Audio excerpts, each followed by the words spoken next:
let's transition over to Punisher, a special update. Yeah, What's sure. the update? I think it's interesting, like dating back to the Netflix situation, even though it only went for 2 seasons, Jon Bernthal really took a lot of ownership of this character on a personal level. And I Yes. think it's interesting to me that in his coming back to the role and Disney seemingly now giving a Punisher special, which I got to be honest, I'm very excited about when they said that, just because I feel like Werewolf by Night was really successful. And this could be the kind of character that where a special, an R-rated special, TVMA special could be really good. But he made it clear that it's kind of his baby. So he's doing a lot of the writing for it. And he gave a quote at South by Southwest where he said, "I care very deeply about Frank Castle, and I'm really grateful that I'm getting the opportunity to tell the story I think the fans deserve. We're giving it our all and trying to tell a Frank Castle story that we're going to turn our back on the audience. It's not going to be easy. It's not going to be light. And I think it's the version this character deserves. I'm beyond grateful and honored that we get the opportunity. It's going to be dark. Frank has no interest in breaking out of the darkness. It's not going to be easy.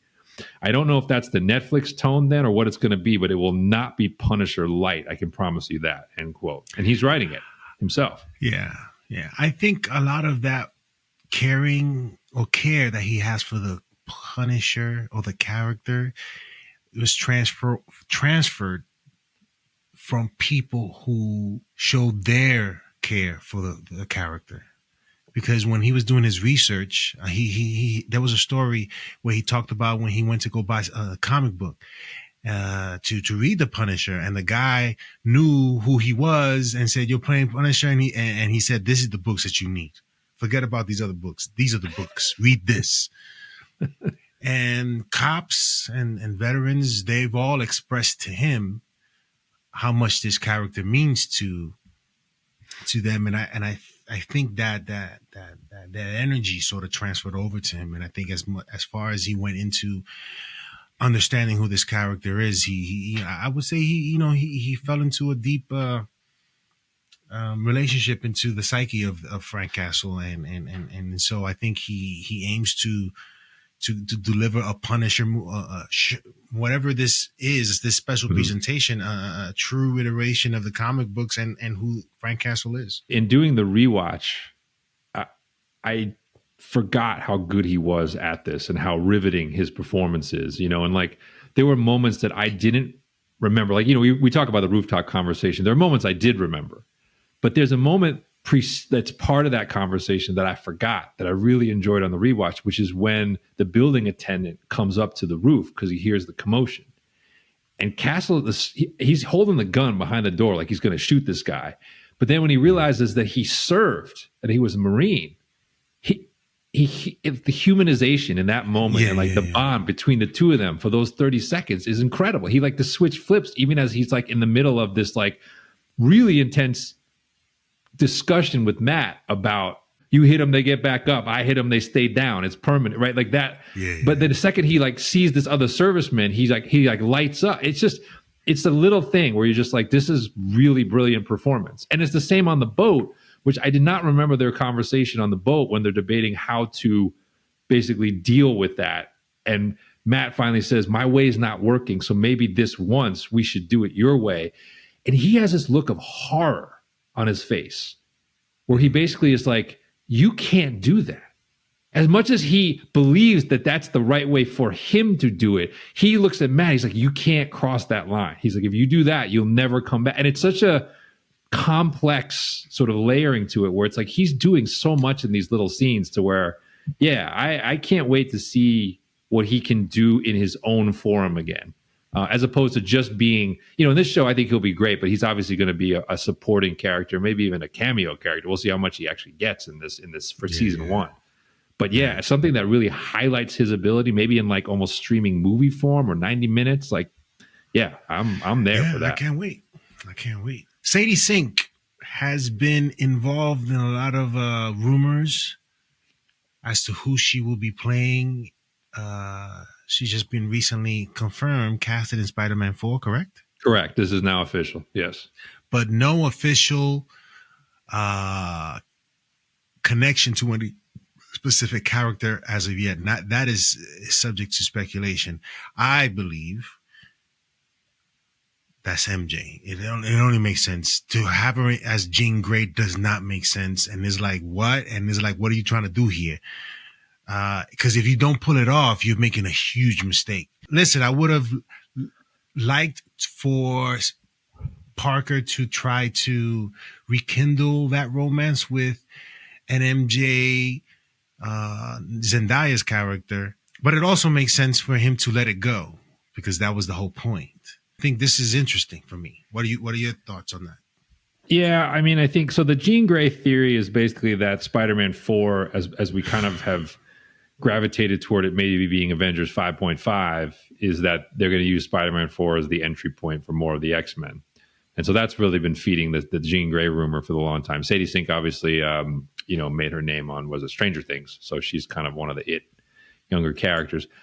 But one of the scoopers that kind of was reporting on this noted that she would be playing another well-known redhead, and that, I mean, to me, that has to be Mary Jane Watson, right? Which is possible in this universe in part because Zendaya's character is MJ, but she's Michelle Jones. She's not Mary Jane Watson, so there is room for that character to canonically exist. I saw some theory as well that she could be Black Cat, but Black Cat's not a redhead. So I've seen Gwen Stacy as well, also blonde, right? So you could. You know what other name I heard? What's that? Firestar. Oh, I did see that. Yes, you're right. So that'd be interesting. Yeah, but yeah, exactly. I think she's. Let's put it this way: if you're bringing in a true redhead to not play a redhead, it kind of seems like a kind of a waste, right? So I tend to think I would be with you. I put Mary Jane Watson as the odds-on favorite, and I'd probably put Jean Grey as the underdog for this. Imagine him having to say MJ and it not be. It will hold a lot of much more meaning for him. Have to sort of communicate with someone that reminds him of this person, but is not this person, but still as MJ. I guess for me, makes it a little bit more interesting. I think it's a pretty good idea, actually, because we know that Zendaya's part in Spider-Man 4 is not that big because of scheduling. And as you said, I think there is emotional weight of like, he meets this other girl who we got to remember, like, what's our stage, right? He remembers everyone. Nobody remembers him. So he meets this new girl who he's interested in, or she's interested in him. And she kind of says like, hey, just call me MJ. Like that is going to mean something to him. Right. And that's kind of interesting. Right. But it's also moving us toward a place in the comics that we kind of know we've always needed to get to somehow. You got a pretty quality young actress doing it. Like I'm interested. Like they physically look like they'd be a pretty good on-screen pair. So this seems like, Marvel's had some interesting casting directions more recently, but historically they've been pretty good at this, and this seems like a real win for them. So if this is right, I give them thumbs up. Yeah. Let's see. Another redhead, Scarlett Johansson, is talking about. Yeah. We need a category. We just need we need like the Oscars. We got the Garfields. We're gonna start handing out. We're gonna start handing out awards for the Garfields. You think this is a Garfield, man? I do. Yes. You really?